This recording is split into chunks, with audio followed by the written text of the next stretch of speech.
Igisobanuro TV across the land. Together we rise, together we see. The future is bright with Igisobanuro TV.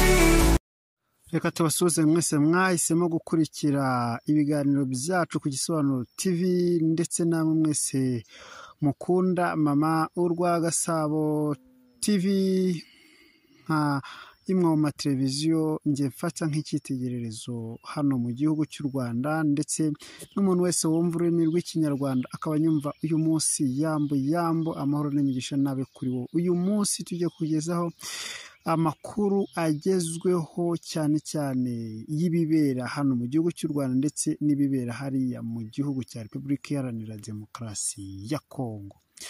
Umuntu bamuhaye amata arayanywa, amaze kuyarengwa arayatoba, amaze kuyatoba arayajugunya. Ubwo nyine ni umurengwe, niho bahise bavuga ngo umurengwe wica nk'inzara.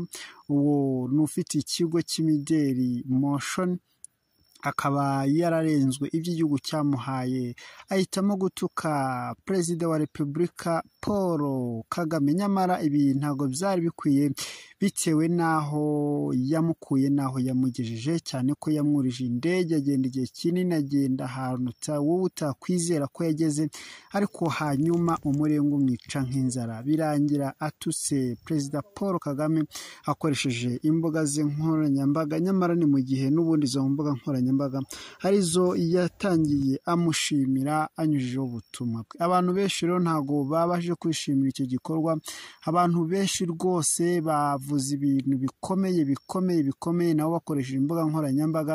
Ariko mu by'ukuri nasoza nkubwira ngo niwumva amakuru nk'aya ujye umenya ko umuntu waciye umugani wose mu kinyarwanda aba afite ikintu yarebeyeho. Umurengwe wica nk'inzara. Yarakwiye kwicara agashishoza ndetse akamenya ko isi ubuzima ari gatebe gatoki. Ni mu gihe kandi muri Uvira naho urugamba rusatiriye ndetse rwose ruriteguye kandi rwenda gutangira mu gihe gitoya. Uzumva rwambikanye Kisangani bahatahukane, kandi ndahamya ntashidikanya ko ni mu gitondo ubundi Kisangani bakayiraramo bavuye muri Uvira, cyangwa se Uvira bakayiraramo bavuye Kisangani, kuko ingabo za M23 zifatwa nk'inyeshyamba ariko bakiyumva nk'abanyagihugu, nk'abantu bakomeye. ARC, ingabo zitwa ARC, Armée Révolutionnaire Congolaise, bisobanuye ko aba bantu bafite umugambi ukomeye wo kurinda abaturage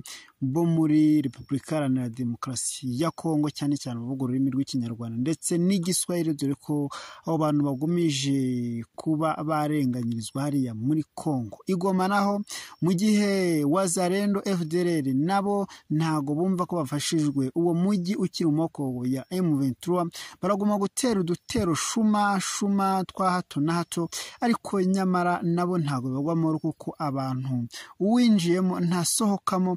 Birasa n'ibyo Perezida wa Repubulika yavuze ati umuntu uzinjira ku gihugu cy'u Rwanda agambiriye kudunganyiriza umutekano ntazasubirayo, yaba ari muzima cyangwa se ari umurambo.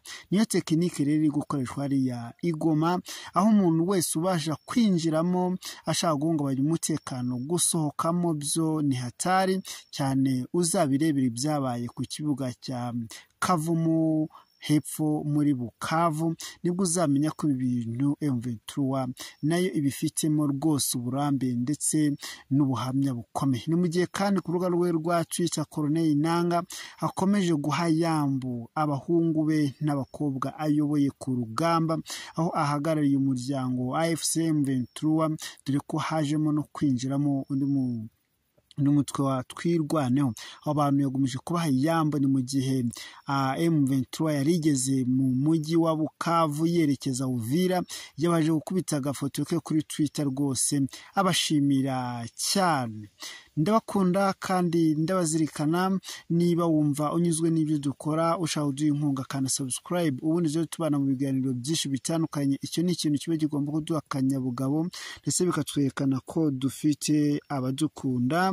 Ni mu gihe kandi cyo kujya tubagezaho ibiganiro by'ubusesenguzi ku bintu bitandukanye, cyane ibijyanye n'imigani na kirazira by'umuco nyarwanda. Ndagukunda kandi ndagushimiye.